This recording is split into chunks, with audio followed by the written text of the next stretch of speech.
മുൻ ഉപരാഷ്ട്രപതി ജഗദീപ് ധൻഖറിനെ ദില്ലി എയിംസ് ആശുപത്രിയിൽ പ്രവേശിപ്പിച്ചു. കഴിഞ്ഞയാഴ്ച 2 തവണ ബോധക്ഷയമുണ്ടായതിനെ തുടർന്ന് ഇന്ന് പരിശോധനയ്ക്കെത്തിയപ്പോൾ അഡ്മിറ്റാകാൻ നിർദ്ദേശിക്കുകയായിരുന്നു. MRI സ്കാനടക്കം പരിശോധനകൾ നടത്തിയെന്നും കൂടുതൽ പരിശോധനകൾ വേണ്ടിവരുമെന്നും ആശുപത്രി അധികൃതർ അറിയിച്ചു. ഉപരാഷ്ട്രപതിയായ വേളയിൽ കേരളത്തിലടക്കം നടത്തിയ സന്ദർശനത്തിനിടെ അദ്ദേഹത്തിന് ബോധക്ഷയം വന്നിരുന്നു. 74 വയസ്സുകാരനായ ധൻഖറിനെ ഉപരാഷ്ട്രപതി സ്ഥാനത്ത് നിന്ന് മാറ്റിയ ശേഷം പൊതുമണ്ഡലത്തിൽ സജീവമല്ല.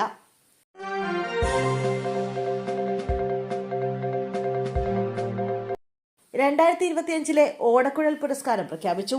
സാഹിത്യ വിമർശകൻ EP രാജഗോപാലിനാണ് പുരസ്കാരം. 2021 ഓഗസ്റ്റിൽ പ്രസിദ്ധീകരിച്ച ഉൾക്കഥ എന്ന സാഹിത്യ വിമർശന ഗ്രന്ഥത്തിനാണ് പുരസ്കാരം. 30,000 രൂപയും ശില്പവും പ്രശസ്തി പത്രവും അടങ്ങുന്നതാണ് അവാർഡ്.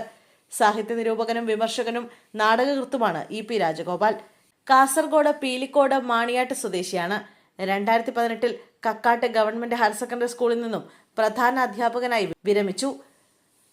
കേരള സാഹിത്യ അക്കാദമി അംഗമാണ്. പുരോഗമന കലാസാഹിത്യ സംഘം സംസ്ഥാന വൈസ് പ്രസിഡന്റുമാണ്. 2006 കേരള സാഹിത്യ അക്കാദമി പുരസ്കാരം ലഭിച്ചിരുന്നു.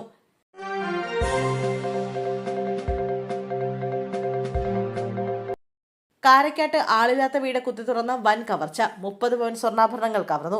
കാരക്കാട് മലയുടെ വടക്കേതിൽ മഞ്ചേഷ് മോഹന്റെ വീട്ടിലാണ് മോഷണം നടന്നത്.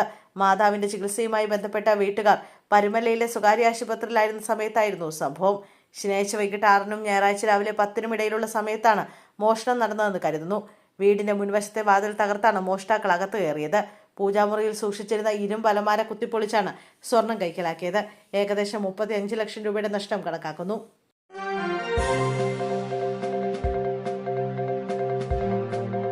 അർത്തുങ്കൽ സെന്റ് ആൻഡ്രൂസ് ബസലിക്കയിലെ 2026 വർഷത്തെ തിരുനാൾ ദിനമായ ജനുവരി 20-ന് ചൊവ്വാഴ്ച ആലപ്പുഴ ജില്ലയിലെ ചേർത്തല, അമ്പലപ്പുഴ താലൂക്കുകളിലെ എല്ലാ സംസ്ഥാന സർക്കാർ ഓഫീസുകൾക്കും വിദ്യാഭ്യാസ സ്ഥാപനങ്ങൾക്കും പ്രാദേശിക അവധി അനുവദിച്ച് ജില്ലാ കളക്ടർ ഉത്തരവായി.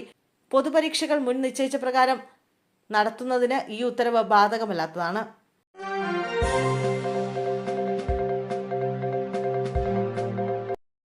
ഭാര്യയുടെ പേരിലുള്ള വസ്തു പോക്കുവരവ് ചെയ്യുന്നതിനായി കൈക്കൂലി വാങ്ങിയ കേസിൽ മുൻ വില്ലേജ് ഓഫീസർക്ക് കഠിന തടവും പിഴയും വിധിച്ച കോടതി. വിളവൂർക്കൽ വില്ലേജ് ഓഫീസറായിരുന്ന ബാലരാമപുരം സ്വദേശി അർഷാദ് ഇച്ചയ്ക്കാണ് തിരുവനന്തപുരം വിജിലൻസ് കോടതി ശിക്ഷാവിധി പ്രഖ്യാപിച്ചത്. വിവിധ വകുപ്പുകളിലായി ആകെ 6 വർഷം കഠിന തടവും 50,000 രൂപ പിഴയുമാണ് കോടതി വിധിച്ചത്.